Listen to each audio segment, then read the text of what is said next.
welcome. Thanks for coming. How you doing? I'm good. I'm good. How are you? I'm great. Thanks for being here. A few things just had from the top.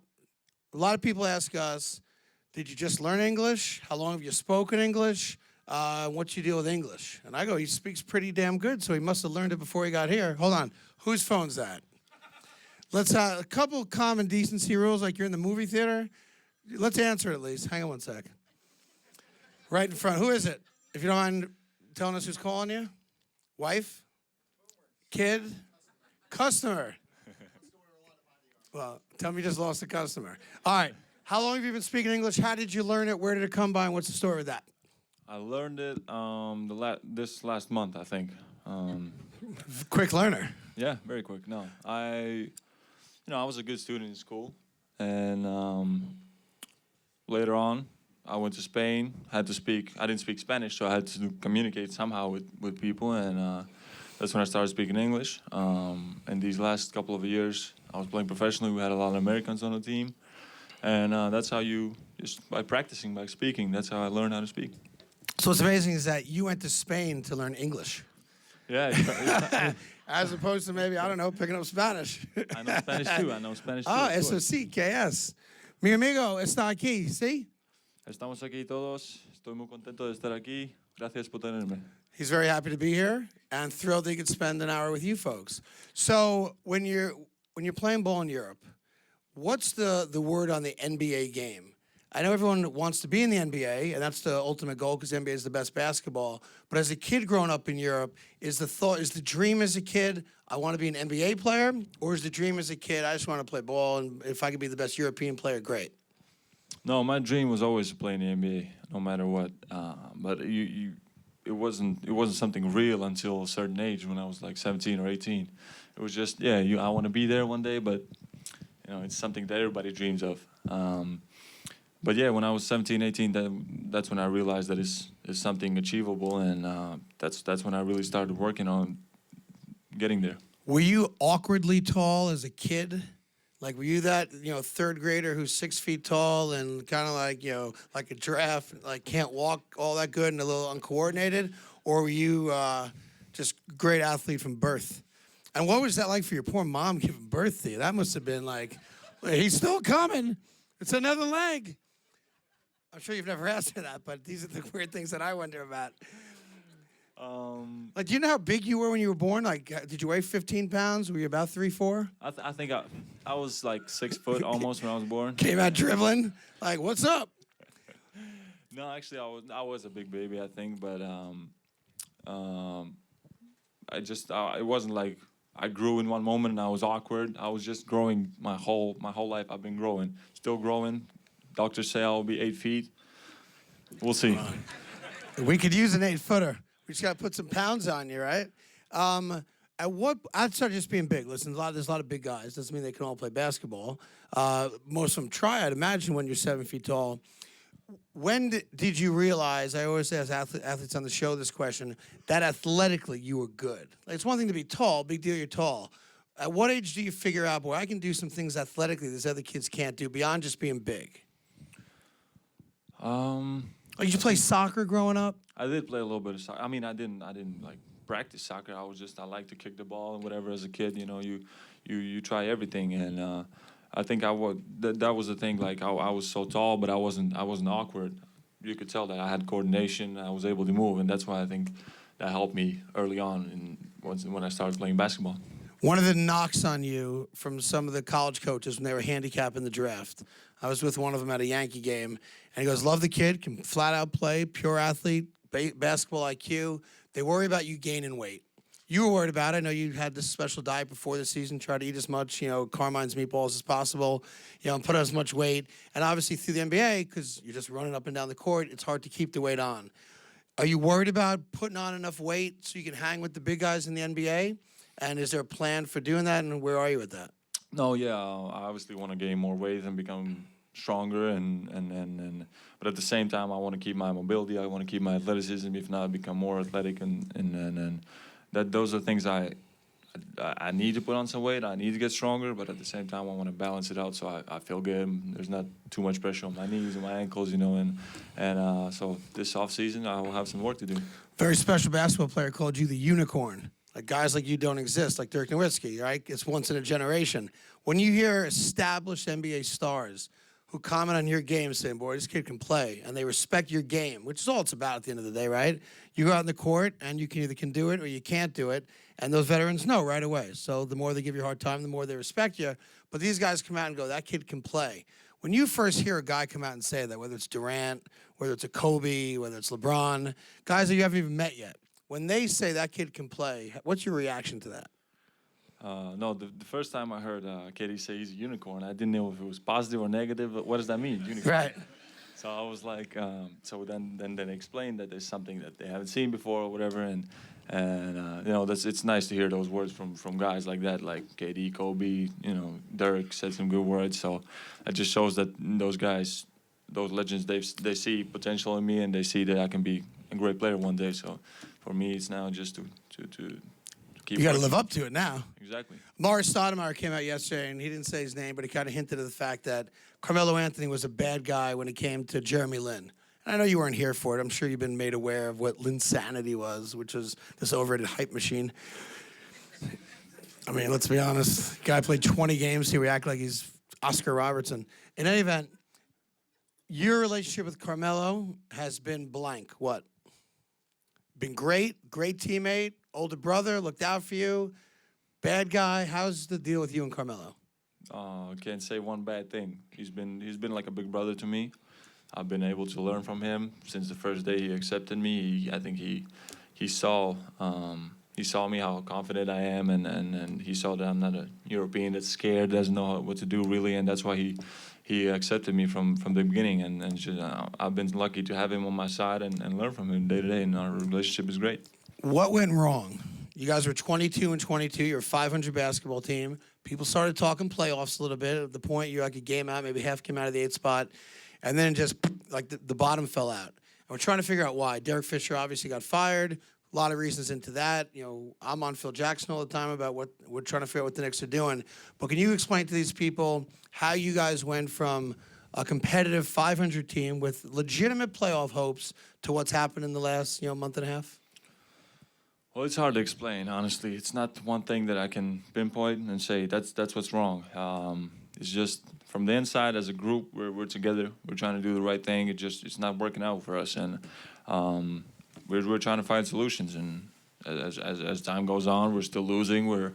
I think we're trying to get back to the basics and play as hard as we can first of all, and then we try to make the right decisions on the floor, and that way that will give us a chance to win games. And we've been very close to a lot of games.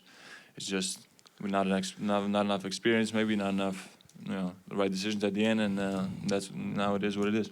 Has Phil Jackson left you any books on Zen or philosophy or like Tolstoy or Socrates or any of the great European philosophers from Greece?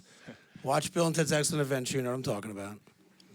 No, actually, but I like to read. I have some books. And what's the last book you read? Mine, Loudmouth. You can get it on Amazon.com now for like $1. Which? Is there a good book you've read lately?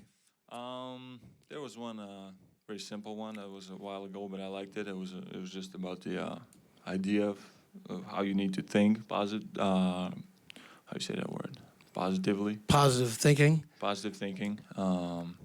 Derek Fisher actually gave it to me, and that was one of my books that still reminds me of how you, through the tough times, you need to have a positive mind. Couple questions so people can get to know you better personally. As we drink Body Armor sports drink, Tropical Punch is my favorite. Goes well with vodka for those of you that are old enough to do that. They have a new flavor, blackberry.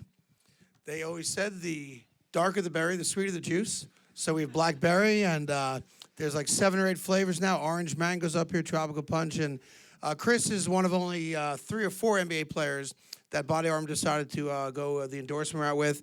They have James Harden, Kobe Bryant, Chris, so in great company, and you should definitely check out some Body Armor if you haven't already. It is a really good drink, and it's not bad for kids either. So my kids stole a case earlier tonight. All right. Guilty pleasure. By that I mean something that the guys might give you a hard time about, but you're going to embarrass yourself and tell us about right now. All right? For example, if I said to you, you're going to put on a soft, like a love song to just be alone and get deep into your thoughts, what might you listen to? You lift me up where we belong. That's the one.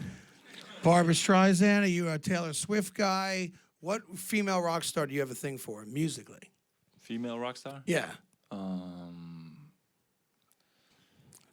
Give me some examples. Taylor Swift? I love Taylor Beyonce? Swift. Oh, yeah. J-Lo? Oh, yeah. You said yes to all of them. They're all amazing. Have you met any of them? I haven't. You didn't meet Taylor Swift? She's like Miss New York now. Oh, yeah? Yeah, I'll set that up for you. All right. No worries.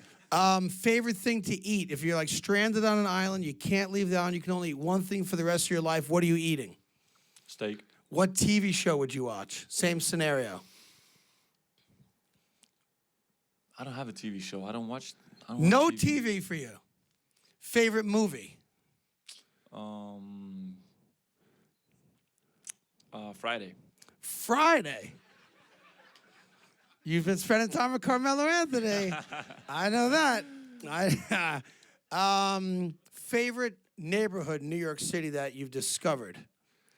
I haven't discovered anything yet. Not yet? You're not a Times Square guy. You're not one of these guys that looks up like, oh look, another building. Like avoid Times Square. That's my advice to you. Because if you're in Times Square, first off, you're screwed because you're 7'4". Right. People figure out quickly who you are, like we were in the Bahamas. I had this thing with you about the Bahamas. So Chris tells a story that when during the All-Star break, after you played in the rookie game, you went to the Bahamas to get away 3-4 days, sun, relaxation, just kind of no basketball. And you told the story how, as much as you were thankful that people or fans knew who you were, it was a bit of a pain in the ass because every time you got up to go somewhere, hey, Kristaps. So my thought was, why'd you keep getting up? Like, why not stay in the cabana, just hang out with your buddies or whoever you're with, and not pull the old Magic Johnson where he goes, anybody looking for me? Right? I was like, just lay down, relax. What do you want me to walk on my knees or something? Something like Tim Conway used to do. Just enjoy being by yourself. It was hard. It was hard. Yeah, it was just a lot of people that knew me and a lot of sports fans, and obviously can't say no to pictures and autographs, and but it was a little too much. Yeah. And you can't hide either. Like if you're 6 foot, you can hide. When you're 7 something or other, you're somebody, right? We're gonna figure out who the hell you are. But when I see guys 7'4", how you doing? One of those deals, right? All right, I'm gonna give you some questions from the people here. These are all listeners of the radio station, hopefully of our show in the morning. Speaking of which, do you know the name Boomer Esiason? I don't. I'm European. What do you? This is why I come back at 6 o'clock at night for these moments and to see Mike. Hey, you there? No. All right. Anthony in Holtzville, you here? How you doing, buddy? Who's your favorite Knick of all time? Full of shit. Oh, excuse me. How old are you? 22. Yeah, it could be Carmelo Anthony. Fair enough. Anthony wants to know, what do you see as your biggest strength in the league? As an individual player, I imagine? Like, what part of your game are you like, I got that? My length. But a lot of times I don't know how to use it yet. But I think that's one of the things, as I grow as a player, I need to know how to use it more and just know that guys can't really block my shot that easily, and I don't need to maybe fade back, and stuff sure. like that. You have a natural J. Have you ever considered like a sky hook or a different shot other than just a natural jump shot?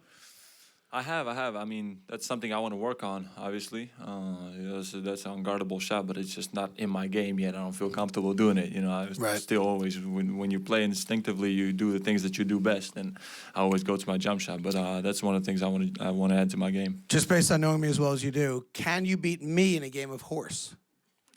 I don't think so. That's what I'm talking. How do you not love the guy? Just kidding. All right, Brett is in Haskell, New Jersey. Brett, where you at? Right next to the other guy. All right. Have your teams in Europe been successful? And regardless of how you answer that question, does losing get to a point where it affects you mentally?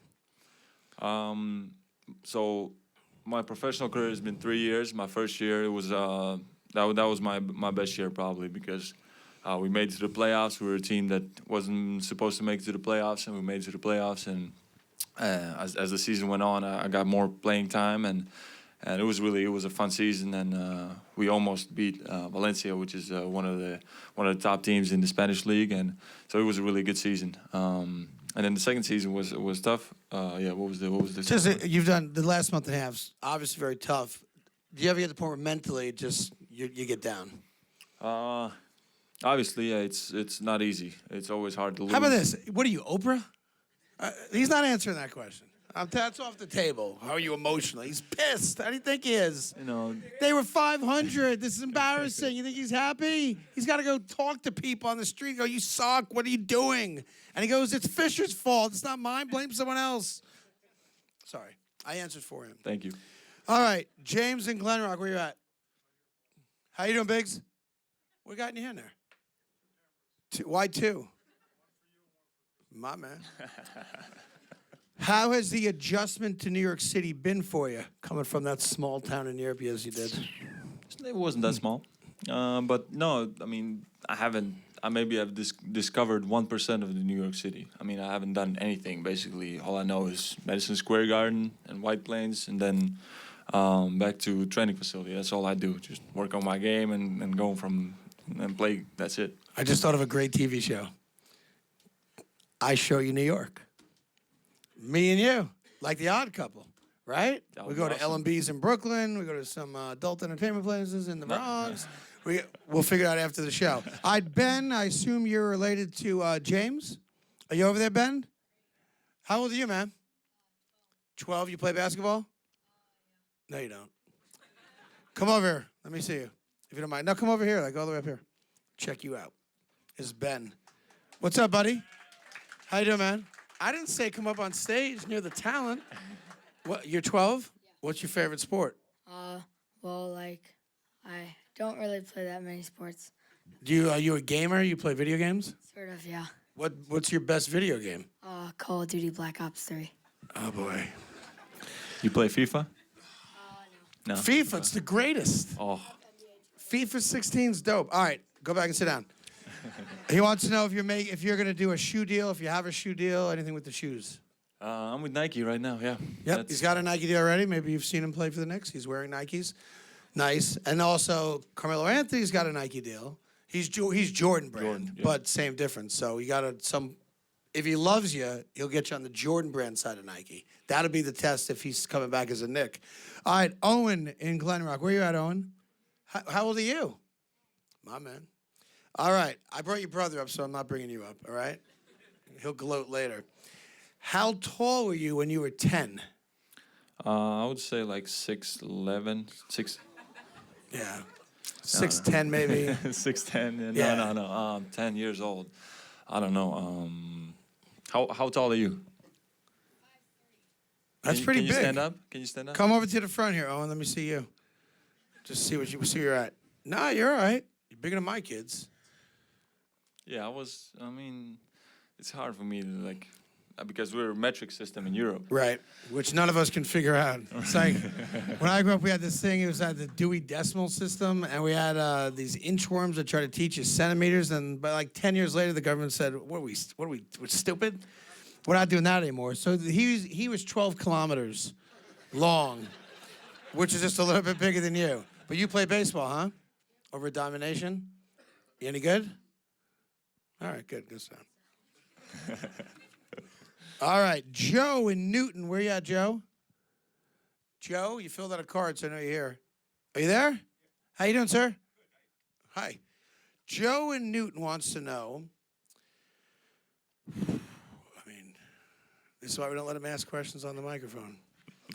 All right, I got you. What do you eat? How do you eat differently during the season versus the off season? Do you have like a special diet in season versus off season? Off season, it's easier to kind of follow what you really need to eat because you know you're gonna be, you're gonna be home and but like during the season it's hard because you're on the road, you're in the hotel, so you just like eat whatever, and basically I always think about what I need to eat and stuff, but it's hard during the during the season, but I always try to eat as much as I can. Do you need a special bed in hotels? Yes. I mean, basically the biggest one they have. Whatever they got, right? Exactly. And do so- you have like when you're on the road in a hotel and you guys are back and you're relaxing and you have to spend the night there, what's your favorite room service order? I always order cheesecake at the end. That's the only thing that stays. That's the staple, cheesecake. Did Kurt Rambis ever come over and offer to watch certain movies with you? That's a weird question. No. No? What are you doing tonight? All right, Ruben from Congress. Ruben, where you at? Speak up, please. Ruben, what's up, buddy? How you doing? I'm doing well, thank you. Is it tough being a rookie in a big organization like the Knicks?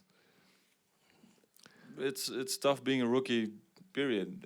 Any team. But no, I enjoy. If you mean about the pressure and stuff, I enjoy the pressure of New York and the expectations, and now it's like it's in my hands to live up to the expectations. When did you know you were going to the Knicks? After the third pick was done, you knew you were going to be a Knick or no? Yes, basically like 2-3 minutes before they announced it, my agent told me that we're Going to pick New the York. Knicks. Yes. Ruben Jr., I imagine, right? Is that right? Okay, well, Ruben also wants to know how tall you were when you were 15. So we can go like every 5 years. No, 15, If you want. I can. Tell 15 you we know because we were playing organized ball. You were how tall? 6'7".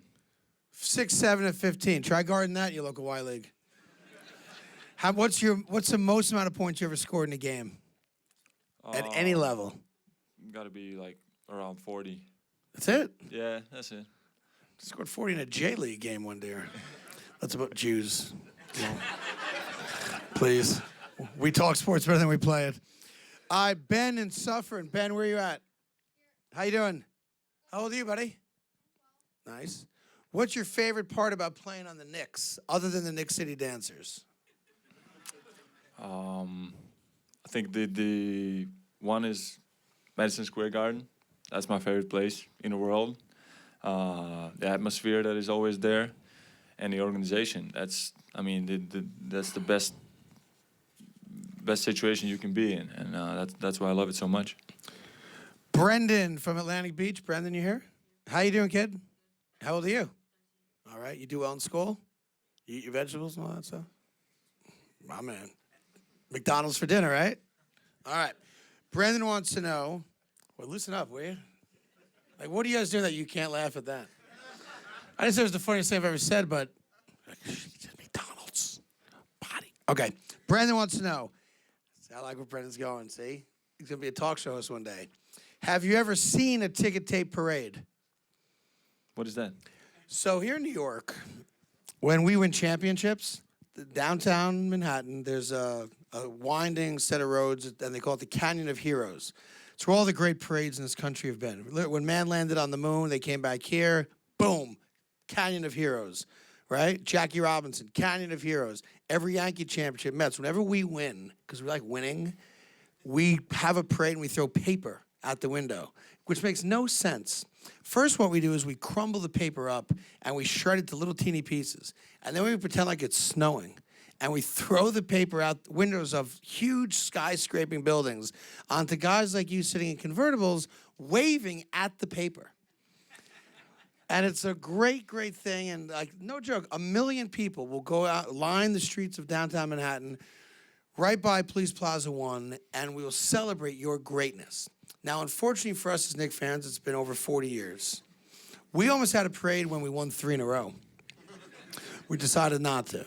But if you guys ever win a title, not only will you be a conquering hero and you can do anything you want, you'll come down this canyon of heroes, and you'll see videos of you guys. I'll tell you about it. And it's like the greatest day of your life. That's what a ticket tape parade is. They don't have those in Europe. I think because they don't want to waste the paper. I think we're a little smarter about the paper, Yeah. because those are threes, and we don't want to waste. It seems like threes you need that. paper at some point, right? And what we do is we get the paper, we shred the paper, we throw the paper on the ground, then we pay the sanitation department triple time to pick the paper up. They throw the paper out. We should just throw it out to start with and throw other things at you guys. Brendan gets 2 questions. Is that the case, Brendan? 1 for your dad, I imagine. Have you ever been to a Ranger game, a New York Ranger hockey game? I haven't yet. I'm trying to find a moment where I can finally go and see those guys play. But you're not missing anything. No, I do. I want to go see them. Nobody cares about hockey. Just a rule of thumb. You guys have these questions. Tom, where's Tom from Staten Island? You know you're in trouble based on the questions that came first, right? Do you want to change your question? If you want to change it on the fly right now? Yes or no? Okay, how tall were you when you were born?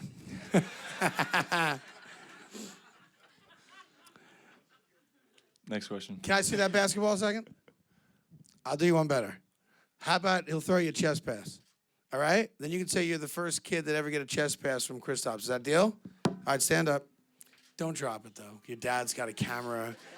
I could be really embarrassing if you drop it. You want to practice one? All right. All right, here we go. He's good to go. My man. All right. All right. Kenny in Staten Island, or I guess it's Tom's dad. How old were you when you felt you legitimately could become a professional player in the NBA? That age, 17, 18. That was after European Championship, under 18. I did really good.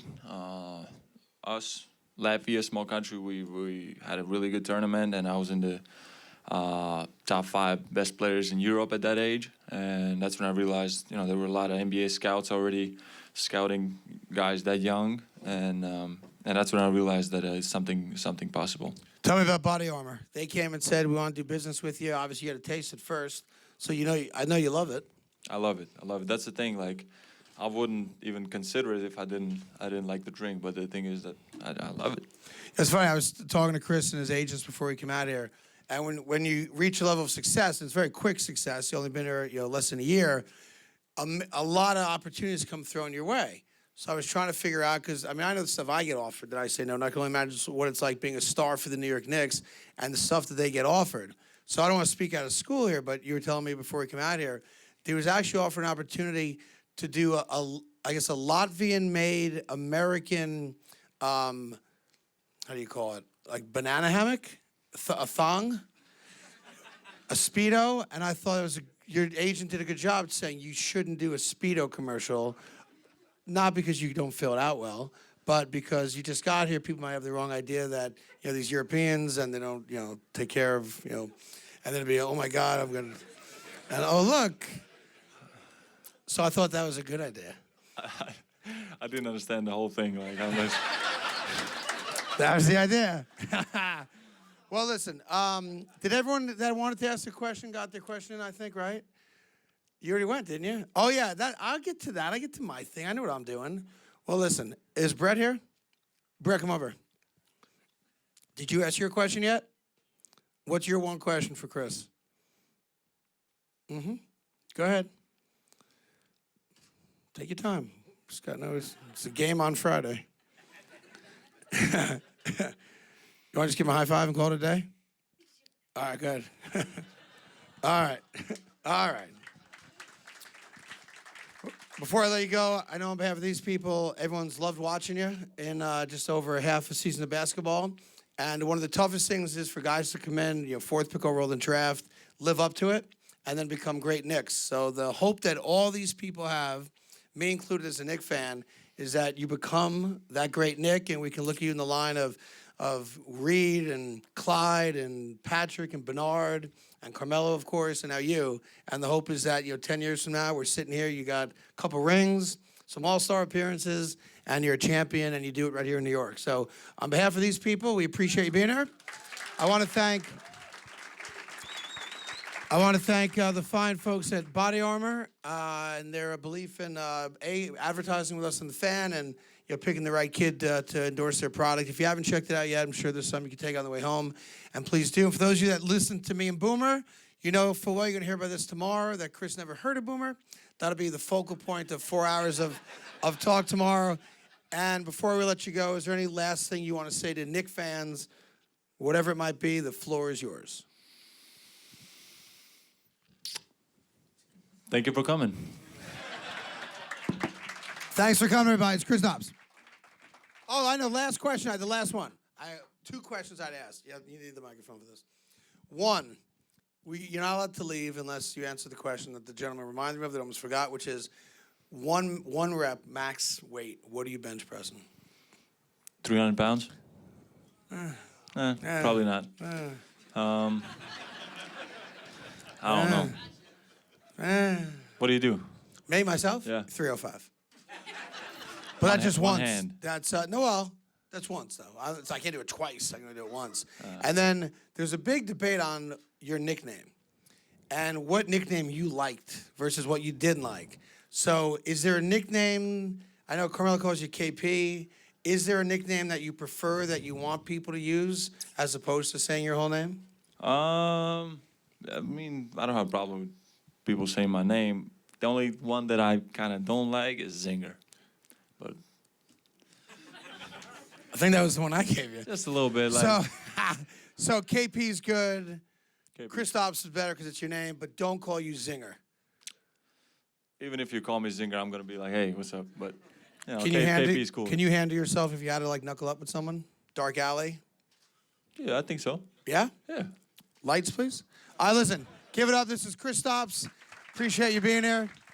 Thanks so much. Thank you. I thank you for listening and get home safely. Peace.